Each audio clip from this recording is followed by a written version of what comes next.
안녕하십니까? 네. 정말 아름답고 상쾌한 날이죠. 네. 1년 중에서 정말 이런 날이 없을 정도로 그렇습니다. 그런데 우리가 마냥 이런 날씨를 좋다고만 할 수 없는 것이 미국의 남쪽에 여러분 잘 아시는 대로 정말 많은 재난이 있고 지금도 많은 분들이 집을 떠나 있는 것을 알 수 있습니다. 우리가 이를 위해서 또 많이 기도하시고 또 실질적으로도 또 많은 도움이 되시기를 바라겠습니다. 오늘 우리 말씀의 제목은 내 집의 주인은 마태복음 12장 43절에서 45절까지 말씀입니다. 제가 다시 한번 읽도록 하겠습니다. 마태복음 12장 43절에서 45절입니다. 더러운 귀신이 사람에게서 나갔을 때 물 없는 곳으로 다니며 쉬기를 구하되 쉴 곳을 얻지 못하고 이에 이르되 내가 나온 내 집으로 돌아가리라 하고 와보니 그 집이 비고 청소되고 술이 되었거늘 이에 가서 저보다 더 악한 귀신 7을 데리고 들어가서 거하니 그 사람의 나중 형편이 전보다 더욱 심하게 되느니라. 이 악한 세대가 또한 이렇게 되리라. 여러분, 백악관이 누가 사는 곳입니까? 네, 미국의 대통령, 세계 대통령이나 다름없죠. 백악관의 건물이 좋아서 백악관이 유명합니까? 아니면 거기에 있는 사람의 영향력이 커서입니까? 네, 영향력이 커서 그렇죠. 이 세상에는 백악관보다 더 좋은 집들이 너무 많아요. 정말 아름다운 바닷가에 별장들, 정말 아름다운 집들 많습니다. 그러나 백악관 주인인 이 미국의 대통령의 그 신분과 또 그분의 그 영향력이 세계에 미치는 그 영향력 때문에 백악관의 주인이 정말 중요한 것입니다. 그 주인이 어떻게 결정하느냐에 따라서 세계 평화도 올 수 있고 또 그 주인의 결정에 따라서 전쟁이 와서 많은 사람이 또 죽기도 하고 그 주인의 결정에 따라서 정말 경제 공황에 시달리는 이 나라의 경제가 다시 회생하기도 하는 것입니다. 그만큼 이 백악관이라는 건물보다는 백악관의 이 주인이 너무 중요해요. 그런데 여기 오늘 이 본문에 보면은 또 오늘 이 말씀의 제목도 내 집의 주인은 그렇게 나와 있는데요. 오늘 이 본문은 주로 이 귀신 이야기예요. 썩 듣고 싶지 않은 귀신 이야기인데 여러분, 이 귀신과 사단은 어떤 차이가 있을까요? 같습니까?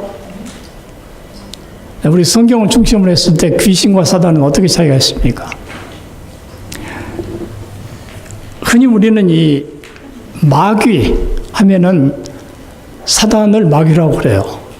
마귀를 사단이라고 그러고, 그 다음에 여기 보면은 이 바알세불 할 때는 바로 사단을 바알세불, 또 이 세상의 임금, 이 세상의 신, 사단이라고 이야기해요.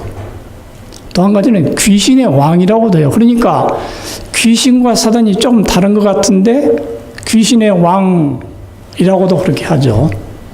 근데 귀신은 뭐라고 하냐면은 악한 영 혹은 사단의 앞잡이, 사단의 부하, 그렇게도 이야기를 해요.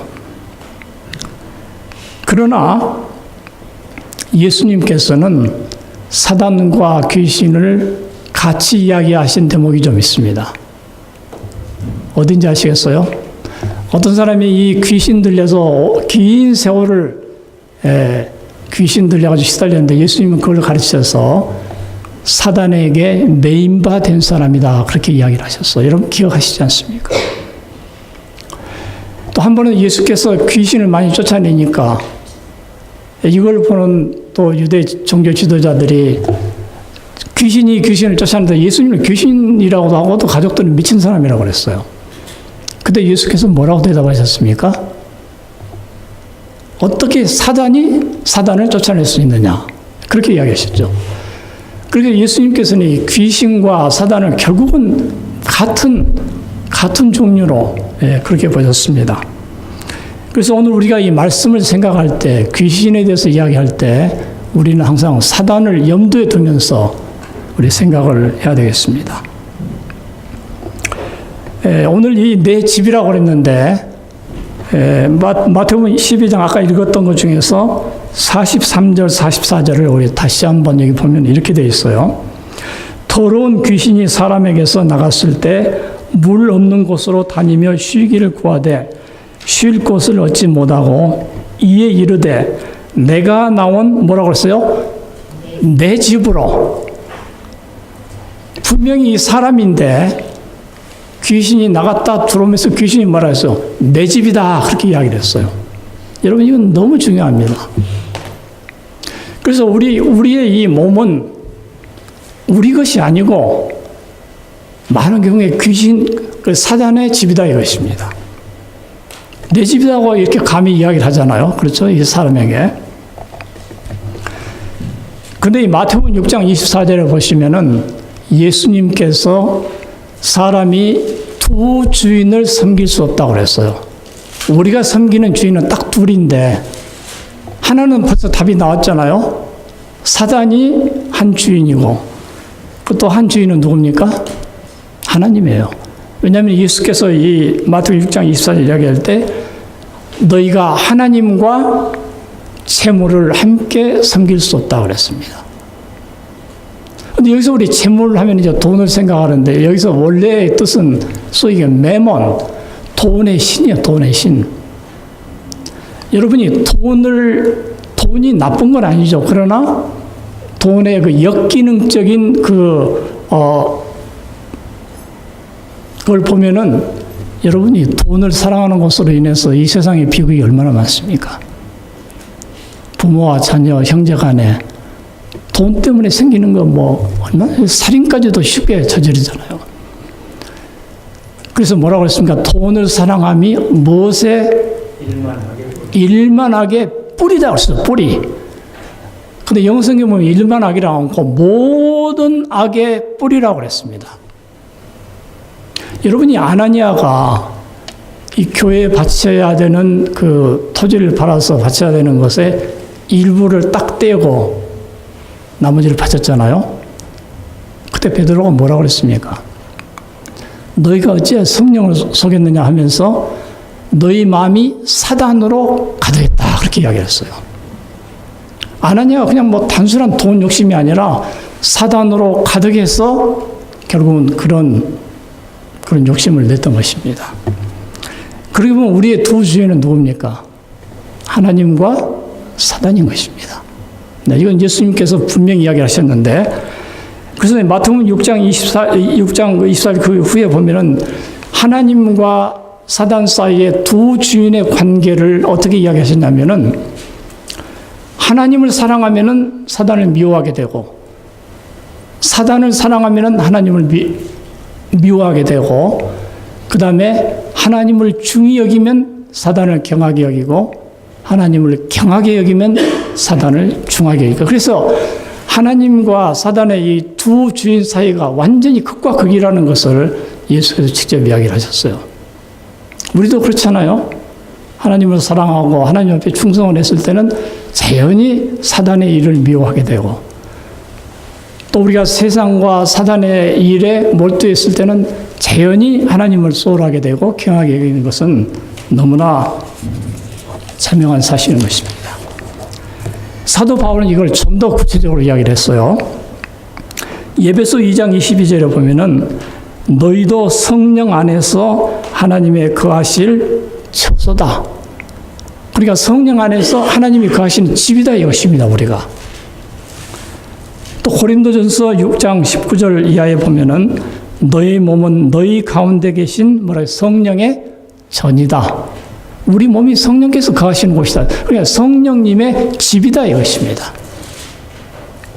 그래서 우리는 사단의 집이 되든지 성령의 집이 되든지 한다는 것을 성경은 우리에게 분명히 이야기를 하고 있습니다. 그러면서 바울은 계속해서 너희는 그러기 때문에 너희 것이 아니고 값으로 산 것이다 그랬습니다. 원래 우리는 사단의 것이었는데 예수님의 십자가의 보혈을 말미암아서 값으로 우리를 산받은 것이다. 그래서 우리 주인이 바뀌었다 이것입니다. 원래 우리는 사단의 노예였었는데, 그건 너무나 잘 아시는 사실입니다. 그렇다면 미국 대통령의 영향력이 큰 것처럼 이 두 주인의 영향력이 여러분 큽니까? 적습니까? 엄청나게 커요. 엄청나게. 그래서 이 성령을 주인으로 삼은 사람의 그 영향력은 성령의 열매로 나타나죠. 그렇죠. 성령의 열매로서. 여러분 성령의 열매가 뭡니까? 갈라디아 5장 22절을 보면은 여러분 다 외우시잖아요. 사랑과 희락과 화평과 오래 참음과 자비와 양선, 자비와 선함과 충성과 온유와 절제다. 성령을 주인으로 삼는 사람들에게는 그의 삶에 이런 열매가 맺힌다 이것입니다. 그런데 사단을 주인으로 삼는 것은 바로 그 위에 있어요. 이것을 사단의 영향을 받은 그 상태를 성경은 육체의 일이라, 육체의 소욕이다, 또 무서워하는 종의 영이다 그렇게 표현을 해요. 그래서 여기 보면은 육체의 일은 현저하다, 확실하다. 그러면서 뭐라고 그랬습니까? 음행과 더러운 것과 호색과 우상 숭배와 술소와 원수 맺는 것, 사람을 미워하는 거죠. 분쟁과 시기와 분냄과 당 짓는 거, 이렇게 끼리끼리 당 짓는 거, 또 불리함과 이단과 투기와 술 취함과 방탕함과 또 그와 같은 것들이다. 이 외에도 많다 이것입니다. 이런 사람은 하나님의 나라를 유업으로 받지 못한 것이다. 그렇게 이야기를 했습니다. 여러분 우리가 정직하게 지금 이 시간에 나는 어느 편입니까? 우리 한번 생각해 봅시다. 다 알아요. 성령의 열매가 좋다는 거 다 알아요. 사랑도 좋고 또 희락도 좋고 화평도 좋고 오래 참 다 좋은 걸 알아요. 그러나 실제 나의 삶과 나의 생활은 어떻습니까? 두 번째. 그렇죠? 알면서도 우리는 이 육체의 일들을 하고 있는 것입니다. 그렇다면 현재 나를 지배하는 내 주인은 누굽니까? 우리 한번 깊이 생각을 해야 돼요. 나는 지금 어떤 주인을 지금 모시고 있는지 생각을 해야 되는 것입니다. 여기서 우리 한 가지 알 수 있는, 내가 성령의 열매가 좋은지 알면서도 실제로는 육체의 일을 한다는 것은 내가 지금 누구에게 지금 매여 있다는 것을 이야기해요. 우리는 태어나서부터 죄의 본성을 타고 또 죄 쪽으로 기울이는 그런 성향을 가지고 있기 때문에 우리는 그런 것이죠. 그래서 바울이 그러잖아요. 마음은 원이로되 육신이 약하도다 그랬습니다. 로마서 8장 6절을 보면은 바울은 이렇게 했어요. 육신의 생각, 그러니까 사단의 지배를 받은 육신의 생각은 결국은 사망이요. 성령의 생각은 뭐라고 했어요? 생명뿐만 아니라 평안이다. 우리 심령이 평안한 게 바로 행복인 것이에요. 그래서 이 주인에 따라서 우리의 삶이, 우리의 운명이 완전히 바뀌는 것을 여기서 알 수 있습니다. 다시 마태복음 12장 43절에 보면 이렇게 해서 이제 이 귀신이 내 집이다 이렇게 다시 했는데, 이 사람이 이제 43절을 다시 보면은 더러운 귀신이 사람에게서 나갔다. 여러분 귀신이, 나는 지금 사단의 지배를 받는데 어떤 때 나에게서 나갑니까? 어떤 때? 네? 네, 맞습니다. 주인이 바뀌었을 때. 그래서 예수님은 사단보다 더 강하지 않아요? 이 사단보다 더 강한 사람의 영향을 받았을 때 예수께서 귀신을 쫓아내듯이 그렇게 되는 것입니다. 그리고 비록 내가 사단을 주인으로 모시고 있었다 해도 정말 그 신앙 부흥회를 간달치 또 특별한 감동을 받아서 성령님께서 임하셨을 때 자동적으로 귀신은 나가게 되는 겁니다. 근데 여기 보면 이 귀신이 나갔다가 여기저기 돌아다니다가 다른 데 찾다가 다시 와보니까 이 사람의 상태가 어땠어요? 빈집이었어요, 빈집. 여기 보시면은 44절에 보면은 이에 이르되 내가 나온 내 집으로 그 사람에게 다시 돌아가리라고 와보니 그 집이 비고 청소되고 수리됐다. 여러분 이거 무슨 이야기입니까? 지금 우리는 누군가의 주인을 모시고 살아야 돼요. 이게 우리의 운명인데, 그러나 어떤 그 영적인 공백기가 있었던 것입니다. 그래서 딱 와보니까 비어있고, 비어있으면 잘 청소도 잘 되고, 수리됐다. 아주 질서정연하게 아주 잘 되어 있었다 이것입니다. 여러분, 이런 상태를 우리가 어떻게 이해를 해야 될까요? 성령께서 딱 임하시면 못 들어오는데, 딱 보니까 자기가 들어가 살기에 딱 적합한 그런 것이에요. 여러분, 우리 건강도 보면은 어떤 때 우리가 질병에 잘 걸립니까? 그 병균이 들어가서 살기 좋도록 조건이 딱 될 때. 그래서 이 암세포도 일반 시험관에서 테스트를 하면 정상세포가 암세포를 이겨버려요. 그런데 우리 몸에 들어와서는 어떤 상태에서는 암세포가 정상세포를 이기는 것입니다. 그래서 우리가 암에 걸리는 거잖아요. 그리고 이 사람도 비록 비어있고 소재되고 다 했지만은 이 사단이 그에게 딱 좋은 조건을 가지고 있는 겁니다. 제가 예를 들면은 우리 막 금식기도 하고 절제생활하고 그렇잖아요. 그거 다 좋은 겁니다. 근데 우리가 성령님을 모셔야 되는데 가령 자기 의에 취하기가 쉬워요. 우리가 너무 신앙 열심히 하고 그런다 보면 우리 딱 두 가지인데 어떤 사람은 그것이 자기 의가 되어버려요. 소위 그 영적 교만. 그럼 그때 누가 들어오기 좋은 조건입니까? 사단이 들어오기 좋은 조건이에요. 네. 자기는 깨끗한 줄 알고 자기는 의롭다는 줄 알아요. 그러나 거기에 주의 성령께서 임하시지 않으면은 오히려 사단이 들어와서 더 득세를 하기 쉽다는 거예요. 그래서 영적인 교만이 그래서 무서운 것입니다. 나는 이렇게 하는데 왜 너는 못해? 바로 이것이에요. 여러분 아까 이 아나니아와 삽비라 말씀 잠깐 드렸는데 정말 비극이죠. 정말 이 초대교회에 그 성령이 충만한 그때였는데 많은 사람들이 헌신해요. 요즘 같으면 이제 교회당 건축을 하는 겁니다. 교회당 건축. 근데 아나니아와 삽비라는 어땠습니까? 이 사람들도 자기들의 땅을 팔았어요. 여러분 대단합니까? 대단한 거예요, 사실은.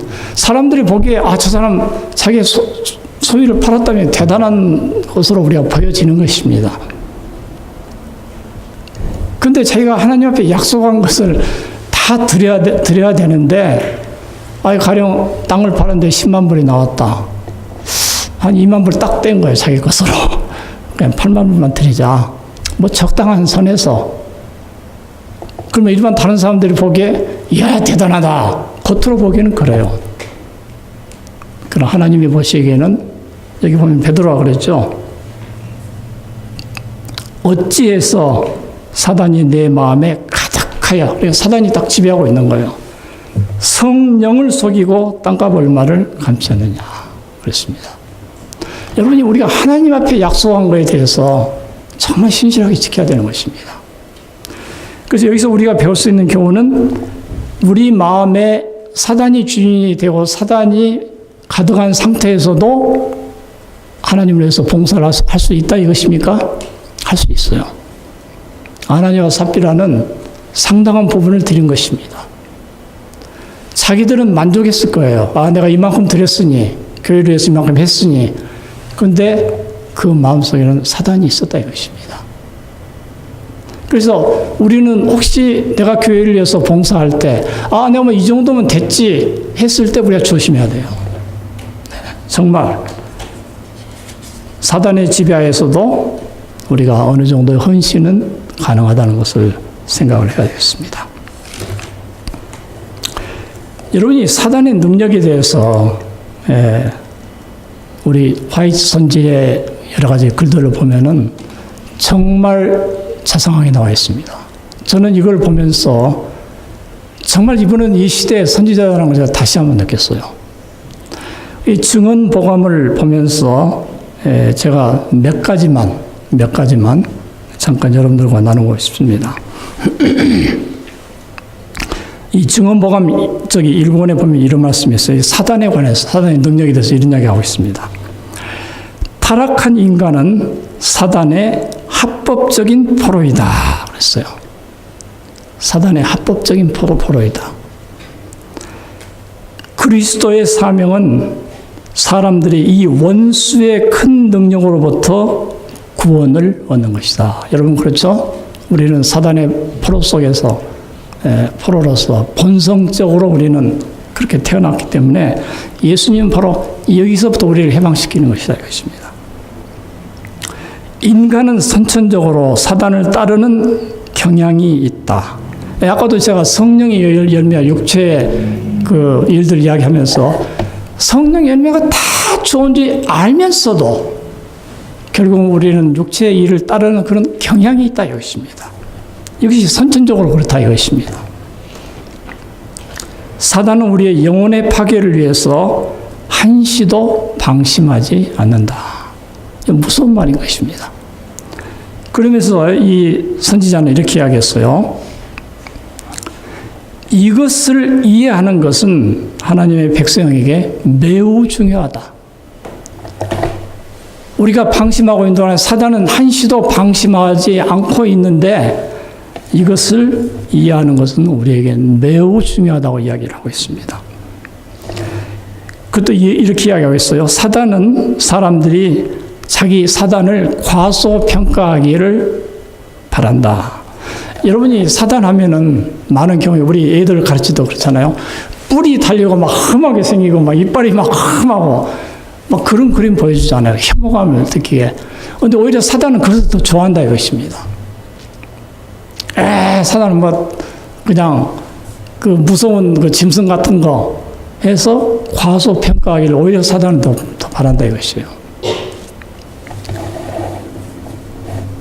왜 그러냐면은 사단은 매우 교활하여 공개적으로 대담하게 유혹을 하지 않고 그는 은밀하게 달콤하게 같은 믿는다고 공언하는 불순종하는 믿는 사람을 통해서 역사한다 이것이에요.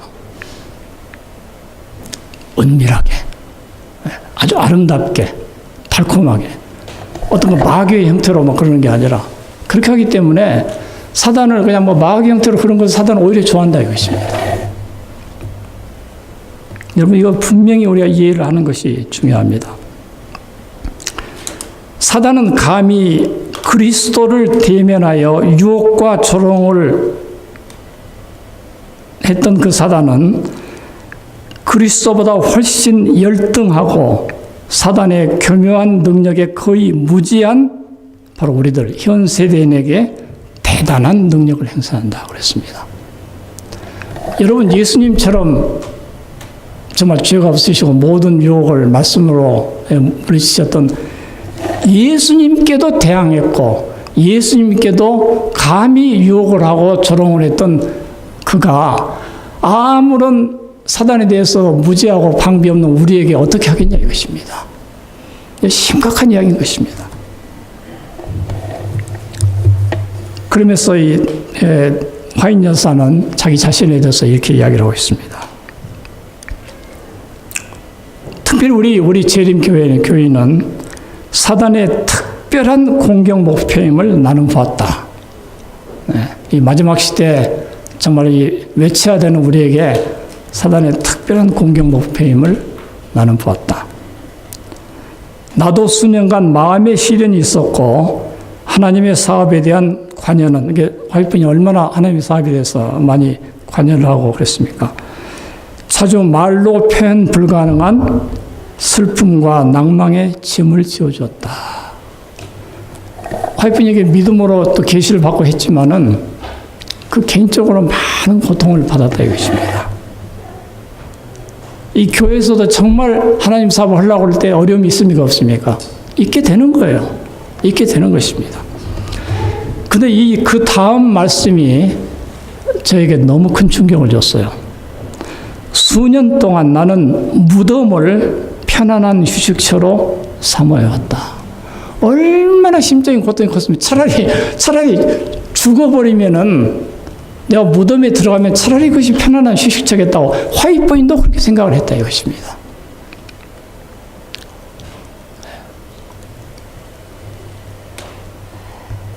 이 모든 것이 누구 때문에 그랬습니까? 물론 사단이 원인이지만은 다 교단의 지도자들, 같은 교인들 때문에 그랬던 거예요. 모세는 어땠습니까? 민수기 11장 15절을 보면 이렇게 되어 있어요. 그러니까 모세가 이 이스라엘 백성의 지도자로서의 그 책임이 너무 무겁고 또 백성들이 그 불평과 불만을 했을 때 모세가 너무 힘들었던 거예요. 그래서 모세가 이런 이야기를 해요. 저도 이거 보고 또 한번 제가 놀랐는데 구하옵나니 이제 하나님께 기도를 하는 겁니다. 내게 은혜를 베푸사 즉시 나를 죽여 나로 나의 곤고함을 보지 않게 하소서. 얼마나 힘들었으면은 차라리 죽여주십시오. 모세도 그랬습니다. 여러분 예수께서 이 땅에 계실 때 그냥 편히 병 고치시고 막 그러셨습니까? 소위 종교 지도자라는 사람들 때문에 예수님은 어려움과 시름에 가셨어요. 결국 예수님은 돌아가셨잖아요. 그 사람들의 십자가에 의해서 결국은 돌아가셨잖아요. 여러분 사단이 이렇게 할 때 우리같이 무방비한 우리에게는 어떻게 역사하겠는가? 우리 이날 아침에 깊이 좀 생각을 해야 되겠습니다. 또 똑같은 증언보감에 이 사단에 대한 이야기를 하면서 이 가정에 대해서 이야기를 아주 했어요. 사단이 그의 목적을 달성하고 불같은 창살을 던지는데 동원하는 기구는 자주 우리 자신의 가족이다 그랬습니다. 여러분 어떻게 생각하세요? 우리에게 가장 큰 상처를 주고 불같은 창살을 던지는데 동원하는 기구가 바로 우리 가족이에요. 우리 가족들끼리 서로 상처를 주고받는다 이것입니다. 참 슬픈 사실이죠. 사랑하는 가족들이 주의성 없이 말하고 행동함으로 서로 간에 큰 상처를 주고받는다. 사단에게 대항할 힘을 얻기 위해 하나님께 기도하는 대신에 우리의 권리라고 생각하는 바를 위해 투쟁함으로 가정의 행복을 깬다. 여러분 이 자녀들이 부모들한테 얼마나 불평이 많습니까? 왜 엄마는 나한테 이렇게 못해줘? 또 부부간에도 소위 내 권리, 부부간에도 당신이 지금까지 해준 게 뭐 있어? 그런 불평들 얼마나 많이 합니까? 해준 게 뭐 있냐고. 나는 당연히 받아야 될 그 권리가 있고 계속 요구를 하다 보면은 결국 싸움이 나는 거예요. 우리의 권리라고 생각하는 바를 위해 투쟁함으로써 가정의 행복이 깨진다.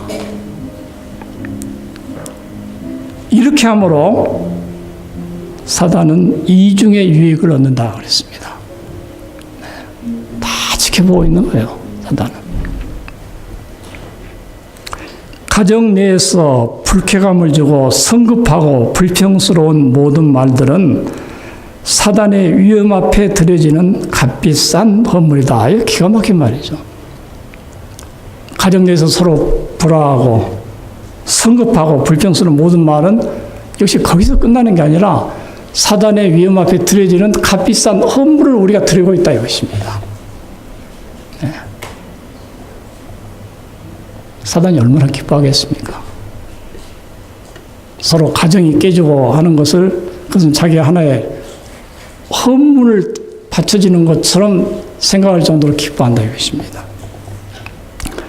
이것은 결국 가정의 행복, 건강을 해치고 마침내 영생의 행복까지도 잃게 한다. 너무 심각한 이야기입니다. 다음에 교회에 대해서 물론 이제 여러 가지 이야기를 많이 하셨지만은 이런 이야기를 했어요. 그냥 교인들 이야기하죠. 그들의 마음은 하나님과 진리에 머물지 않고 사단이 마음 두기를 원하는 곳, 즉 남에게 머물게 한다. 우리 마음을 살피고 우리가 하나님과 진리에 우리의 마음이 머물러 하는데 우리는 남에게 우리 마음이 머물게 되는데 이것이 바로 사단이 우리 마음 두기를 원하는 것이다. 자신의 결점을 못 깨닫는 이유는 자신보다 남의 허물을 경계하기에 바빴기 때문이다. 이를 개혁하지 않으면, 이를 고치지 않으면 하늘에 그들의 자리가 없을 것인데 이는 그들이 주님에게서조차 허물을 찾으려 할 것이기 때문이다. 여러분 기가 막힌 이야기입니다. 우리가 남의 허물을 찾는 사람은 예수님 만나면 예수님한테조차도 허물을 찾는다 이것입니다. 선지자의 경고입니다. 사람은 남의 결점에 신경 쓰는 동안에 자신을 돌아볼 시간을 얻지를 못한다.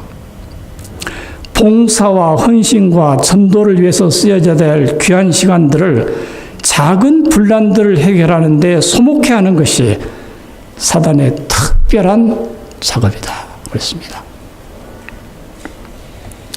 하나님의 백성 사이에 분열이 있을 때 주님은 크게 치욕을 당하신다. 이 교회 주인은 백성 사이에 분열이 있을 때 크게 치욕을 당하신다. 진리의 특성은 연합과 통일성이 있다. 여러분 왜 주님께서 치욕을 당하십니까? 예수의 십자가의 보혈로 돌아가시는 것은 결국은 우리가 구원을 얻고 교회가 연합되고 다 그런 거 아닙니까? 근데 서로 분열됐을 때 사단이 얼마나 비웃겠어요. 예. 예수께서 크게 치욕을 당하신다 그러셨습니다. 예, 이외에도 많지만은 우리 교회와 또 우리 가정과 또 일반적인 것을 우리 잠시 생각을 했습니다. 여기 45절 보면 이렇게 되어 있어요. 이제 이 귀신이 자기 집이라고 다시 돌아왔어요. 다시 돌아왔는데 자기 혼자만 온 게 아니고 이렇게 되어 있어요. 이에 가서 저보다 더 악한 귀신 7을 데리고 들어가서 거하니 그 사람의 나중 형편이 전보다 더욱 심하게 되었다. 여러분이 성경에서 7이라는 숫자는 무슨 숫자입니까? 완전수. 네. 귀신 7이 들어왔던 것은 완전히 사단에게 완전히 이제 지배당하는 그런 상태. 예를 들면 누굽니까? 사울 왕, 가룟 유다. 이런 사람들은 더 이상 희망이 없게 완전 지배를 당했어요. 두 사람 다 어떻게 생애를 마쳤습니까? 자살로서 생애를 마친 것입니다. 그러면서 예수님께서 이러셨어요. 이 악한 세대가 또한 이렇게 되리라. 이것은 특정한 사람들한테만 해당되는 것이 아니라 이것입니다. 이 악한 세대 모든 사람들에게 이게 해당된다 하시는 경고의 말씀인 것입니다. 여러분 우리가 찾을 수 있는 단 하나의 희망이 뭡니까? 더 강한 자를 우리가 모셔야 되겠죠. 사람보다 더 강한 자를. 마가복음 3장 27절에 보면은 예수님께서 이런 말씀하셨어요. 이 귀신 즉 사단을 언급하시면서 사람이 먼저 강한 자를 결박해야 강한 자의 집에 들어가 그 집을 늑살할 것이다. 뭐 상식적인 이야기죠. 지금 어느 집에 강한 자가 사는데 그 강한 자를 가서 결박을 하려면은 꼼짝 못하게 하려면은 더 강한 자가 들어가야 된다 이것입니다. 이렇게 말씀하신 예수님이 얼마나 강한지 여러분 아십니까? 뭐 귀신 많이 쫓아내셨죠. 막달라 마리아는 몇 명의 귀신이 들었어요? 막달라 마리아. 혹시 기억하세요?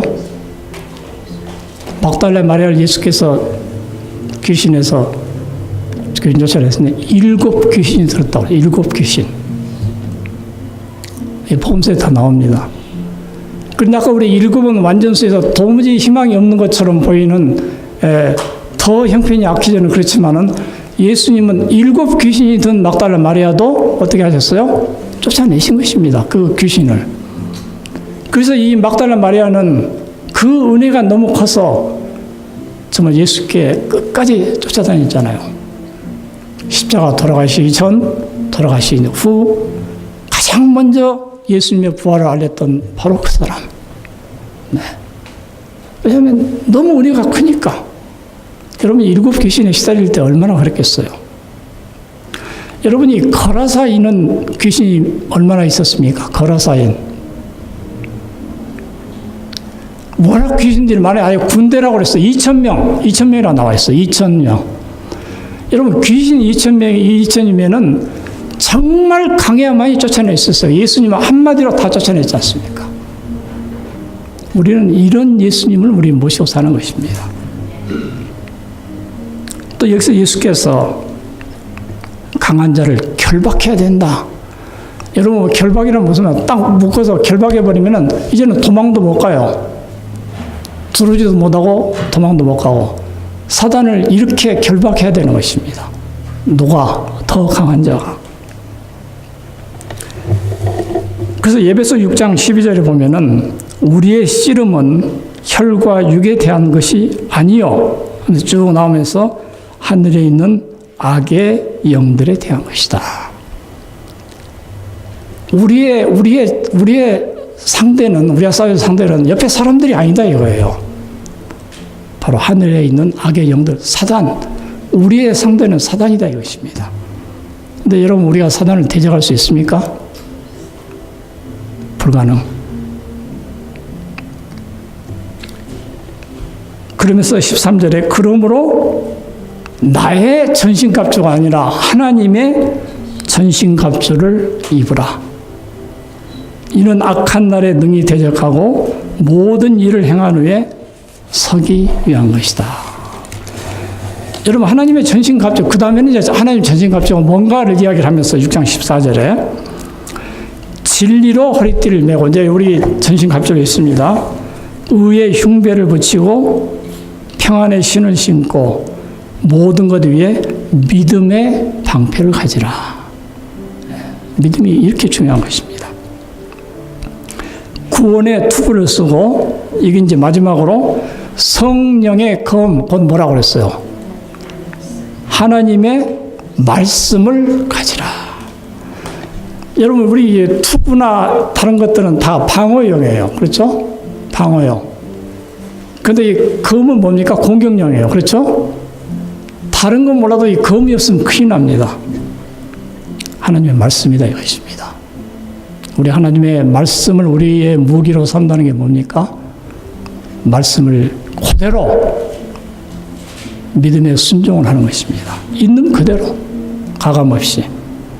이것이야말로 우리가 사단을 당할 수 있는 유일한 무기이기 때문에 예수님도 말씀으로 사단을 대적하셨잖아요. 지금 이야기하는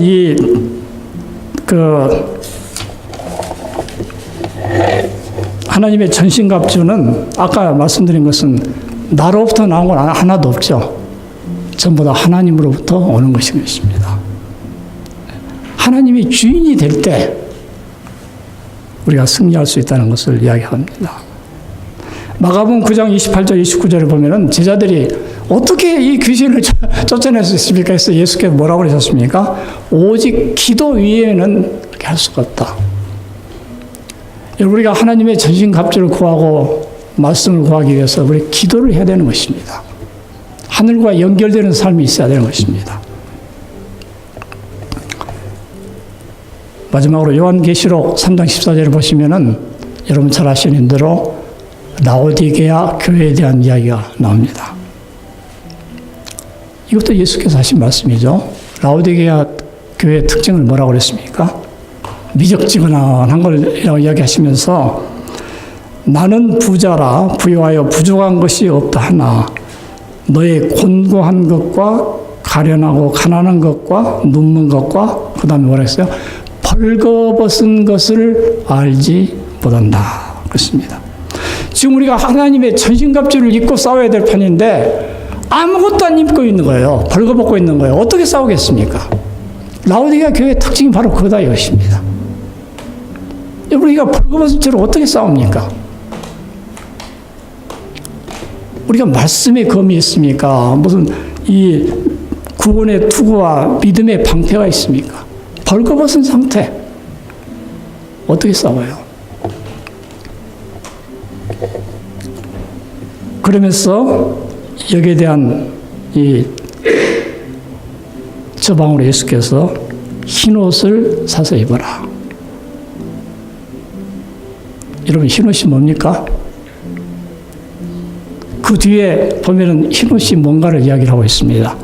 어린 양의 피에 그 옷을 씻어서 희게 한 것이다. 어린 양의 피는 예수 그리스도의 십자가의 보혈이잖아요. 예수 그리스도의 십자가를 통한 하나님의 전신갑주를 이야기를 하는 것입니다.